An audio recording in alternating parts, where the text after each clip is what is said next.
আলহামদুলিল্লাহ আলহামদুলিল্লাহ অবশেষে হাতে পৌঁছালো আমার স্বপ্নের ফোনটি। অনেকগুলো টাকার বিনিময়ে এই স্বপ্নের ফোনটি হাতে পেয়েছি। কত টাকা খরচ হলো, কোথা থেকে আসলো, সেগুলোই জানাবো আজকের ব্লগে। আসসালামু আলাইকুম এভরিওয়ান, দেখতে পাচ্ছেন আমার হাতে একটি কাতার রেড ক্রিসেন্টের ব্যাগ। এই ব্যাগের ভিতরে ছিল আমার প্রত্যাশিত স্বপ্নের ফোন। এই ফোনের সাথে সাথে আরও কিন্তু কিছু জিনিস ব্যাগের ভিতরে ছিল। সাথে একটি অ্যাডাপ্টার দেখতে পাচ্ছি, যদিও অ্যাডাপ্টারটি কোনো কাজের না, তারপরেও কিন্তু এটি প্রয়োজন। তারপরে দেখতে পারলাম ফোনের কিন্তু একটি ব্যাক কভার। এই ব্যাক কভারটা আমার কাছে কিন্তু খুবই দারুণ লেগেছে।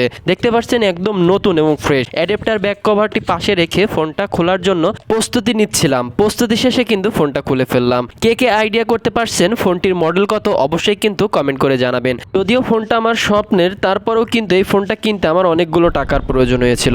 মোট 92,000 টাকা দিয়ে এই ফোনটি কিনেছি। আমার বড় ভাই এবং পরিবারের সদস্যগণ এই টাকাটা জোগাড় করতে অনেক সাহায্য করেছে। তো যাই হোক, পরিবারের সাপোর্ট ছাড়া কিন্তু কখনোই কোনো স্বপ্ন পূরণ করা সম্ভব হয় না। তো যাই হোক, আবারও ফিরে যাই ফোনে। ফোনটি ইতিমধ্যেই কিন্তু অনেকে দেখে ফেলছেন, বুঝে ফেলেছেন যে ফোনের মডেলটি আসলে কি। তারপরে বলবো কমেন্ট করে জানাবেন। ফোনের সাথে শুধুমাত্র একটি কেবল, একটি ব্যাক পার্ট এবং একটি আনঅরিজিনাল অ্যাডাপ্টার পাঠিয়েছিল। তারপরও ফোনটা কিন্তু অনেক ফ্রেশ, একদম নতুনের মতো ছিলই এই ফোনটি। কারা কারা এই ধরনের ফোন পেতে চান অবশ্যই কমেন্ট করে জানাবেন। সুলভ মূল্যে কিন্তু আমরা সারা বাংলাদেশ এই ফোনগুলো ডেলিভারি দিতে পারবো। কেমন লাগলো আজকের ফোনটি?